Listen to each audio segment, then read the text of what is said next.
안녕하십니까. 김상엽입니다.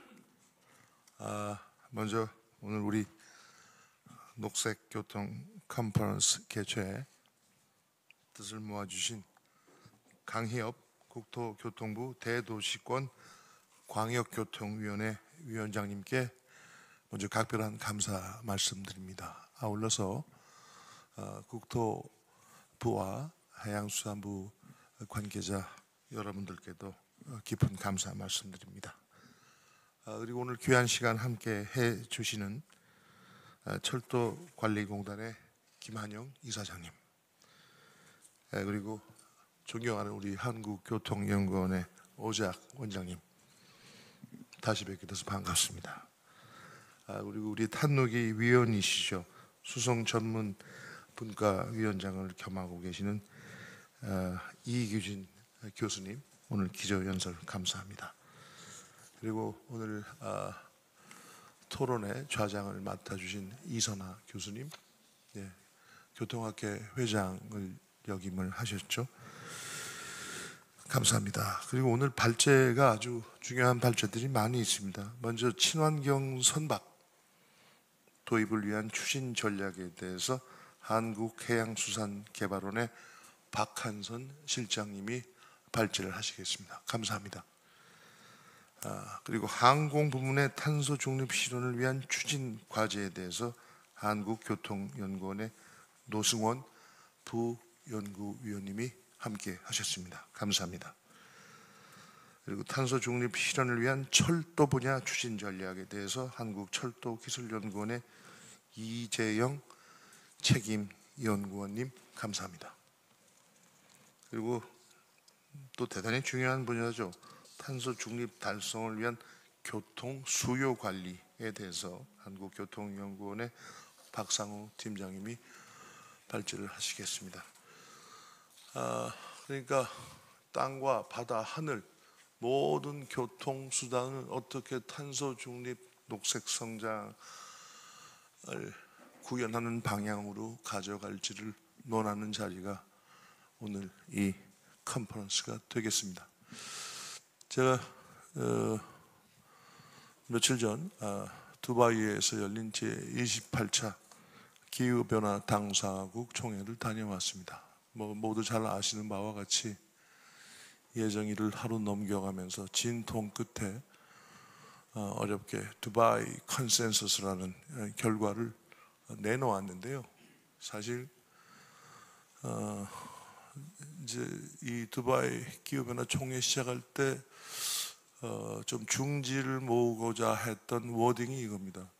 Orderly phase out of unabated fossil fuel. 그러니까 저감되지 않는 탄소 배출을 줄이지 않는 화석 연료에 대한 질서 있는 퇴출. 이것이 원래 국제사회에서 가져가고자 했던 것인데 아시다시피 이제 산유국, 그다음에 석탄 다소비 국가들의 반발에 부닥치면서 화석 연료로부터 좀 떨어져 나가는 전환, 트랜지션 어웨이라는 좀 약간은 절충적인 표현이 나왔습니다.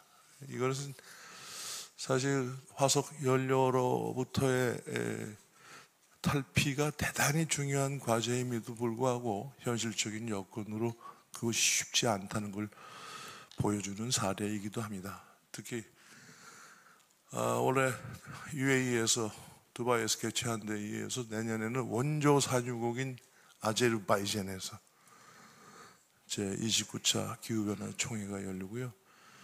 또 제가 좀 놀랬던 거는 원래 한 2, 3년 전에 차기 총회 개최국들에 대한 주최 의사를 밝히곤 하는데 인도의 모디 총리께서 딱 나오자마자 5년 뒤에는 인도가 개최하겠습니다 이러시는 거예요. 인도는 지금 세계에 이제 조만간 3, 4위의 온실가스 배출국으로 올라서는 와중에 있는데 재생에너지를 굉장히 환영하고 키우겠다는 국가이지만 현실적인 이유로 석탄 발전을 계속 가져가겠다는 나라입니다. 그래서 그런 측면만 보면은 이번에 두바이 기후변화 당사국 총회는 성공이라고 얘기하기 어렵겠다, 이런 평가도 있을 수 있습니다. 하지만 그 이면을 보면은요, 저는 이 점에 주목이 됐습니다. 천문학적인 돈이 탈탄소 녹색 성장으로 쏟아져 들어오고 있습니다.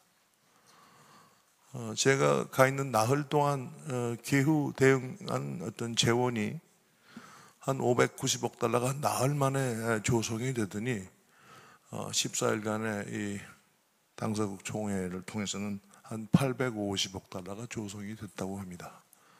이건 퍼블릭 머니죠. 그뿐만이 아닙니다. 두바이 컨센서스에 2030년까지 개도국을 위한 온실가스 감축에 5조 8천억 달러에서 5조 9천억 달러가 투입되어야 한다, 이런 게 명문화됐고요. 그리고 또한 넷제로를 위해서 청정 에너지에 매년 2030년까지 4조 3천억 달러가 투입돼야 되고 2050년에는 5조 달러 이상이 매년 투입되어야 한다. 물론 투입되어야 한다와 투입된다는 상당한 갭이 있습니다만, 지금 논의되는 단위의 수준이 이제 트릴리온 달러를 아주 자주 접하게 됩니다. 제가 작년에 이집트 기후변화 총회 다녀왔을 때 앞으로 우리가 거론하는 단위가 트릴리온 달러가 될 것이다. 그런데 실제로 그렇게 되고 있어요. 제가 그 현장에서 맥켄지 글로벌 대표를 만났는데 이러한 어떤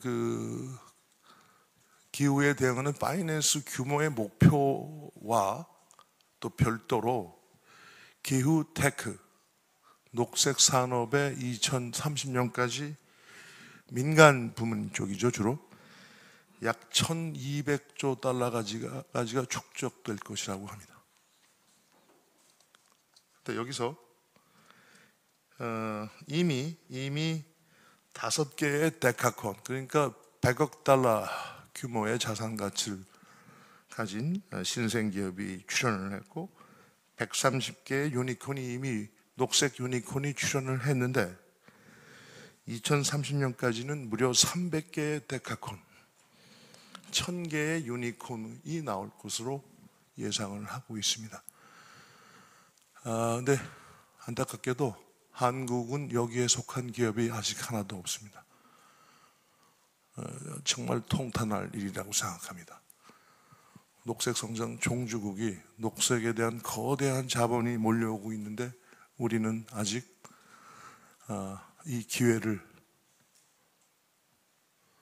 현실로 만드는 기업이 나타나지 못하고 있습니다. 그래서 우리 탄노교에서 지난 6월에 우리 총리님을 모시고 145조 2030년까지 기후테크 녹색 산업 육성을 위한 재원 조달 계획을 밝힌 바가 있습니다. 앞으로도 보다 구체적인 노력을 할 텐데요. 제가 오늘 주제와 이것이 무슨 상관이 있느냐, 아까 말씀드렸던 녹색 유니콘, 이미 발생한 녹색 유니콘 중에요, 데카콘을 포함해서 말씀드려야 되겠죠. 테슬라, BYD, DD 추싱, 이미 교통 분야에서 데카콘이 나타났죠.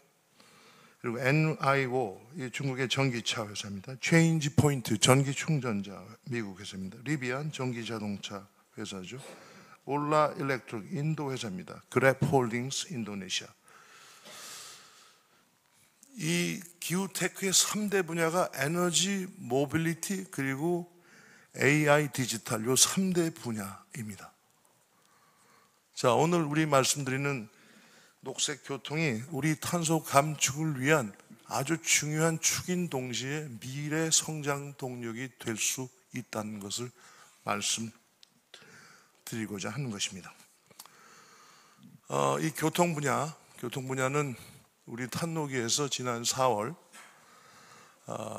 큰 카테고리별로 2030년까지 온실가스 감축 목표를 구체화한 3대 분야의 하나입니다. 산업 부문이 1위고요, 에너지 분야가 2위고 바로 수송 교통 분야가 3위입니다. 연간 무려 9,800만 톤, 전체 14%에 해당됩니다. 이렇게 중요한 분야인데 지난해 온실가스 감축은 불과 0.8%가 이루어졌습니다. 그 말 많은 에너지 분야, 우리는 특히 전환 분야라고 그러죠.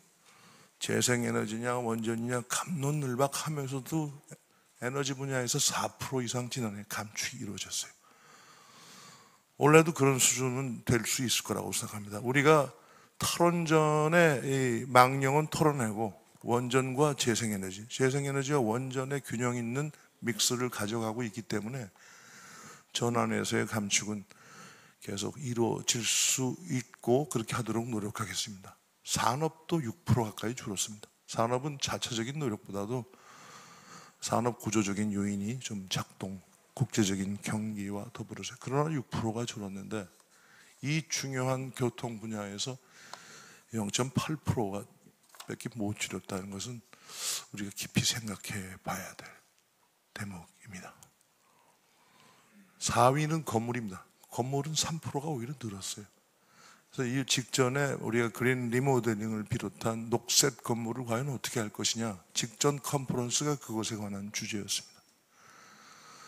근데 교통은요, 많은 우리가 외국말을 들을 필요는 없지만 맥킨지, BCG 이런 등등의 회사에서 한국이 가장 역동적으로 잘할 분야가 모빌리티라고 합니다. 최근 보시면 친환경 선박 한국이 싹쓸이하듯이 수주했다는 말씀 들으셨죠? 그리고 전기차 글로벌 탑3가 바로 우리나라 회사입니다. 그리고 대중교통 우리나라만큼 제대로 갖춘 나라 사실 많지는 않습니다. 그런데도 이 정도의 감축에 그쳤다면 무엇인가 우리가 분명히 더 해야 할 일이 있을 줄로 압니다. 더구나 이번에 기후변화 당사국 총회에서 파리 기후협정 이후 처음으로 글로벌 스택테이크라는 게 그동안 해왔던 것을 전체적으로 점검하는 그런 중요한 일을 했습니다. 이에 따라서 앞으로 내년부터 경년간 투명성 보고서를 내야 되고 2025년에는 2035년을 넘어서는 NDC 계획을 제출을 해야 됩니다. 그 작업은 바로 내년에 해야 돼요.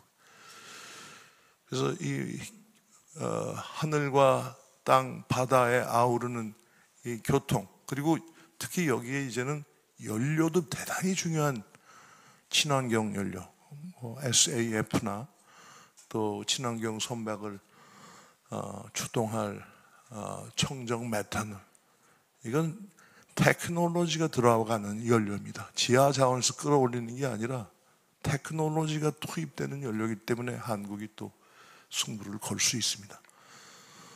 그리고 도로 교통, 철도 교통 시스템 다 마찬가지고요. 그래서 한국이 아주 잘할 수 있는 분야다라는 점을 저는 강조를 드리고 싶고, 그래서 오늘 이 자리가 더욱 뜻깊다고 생각을 합니다. 그리고 말씀 나온 김에 이제 경기가 어려우면 우리가 상투적으로 내놓는 보양책 중에 하나가 유류세 감면 이런 거 있습니다. 이제 이거 시대에 안 맞습니다. 유류세 감면해가지고 이 기름때는 내연기관차 더 달리라고 얘기하는 거랑 무엇이 다릅니까? 이런 것을 새로운 경기 부양은 다 필요하죠. 근데 이런 재래식 방식은 우리가 좀 벗어나야 되고요. 그리고 과연 지금 우리가 이 도로 확충 등 우리나라에 정말로 필요한 SOC를 하는 건 맞습니까? SOC도 꼭 필요한 쪽으로 탄소 중립 녹색 성장에 맞는 SOC가 돼야 됩니다.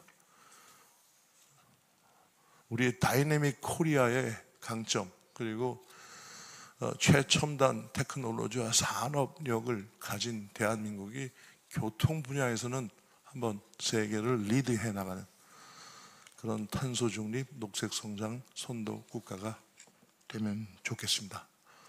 잘 경청하겠습니다. 감사합니다. 네, 진심으로 감사드립니다, 여러분.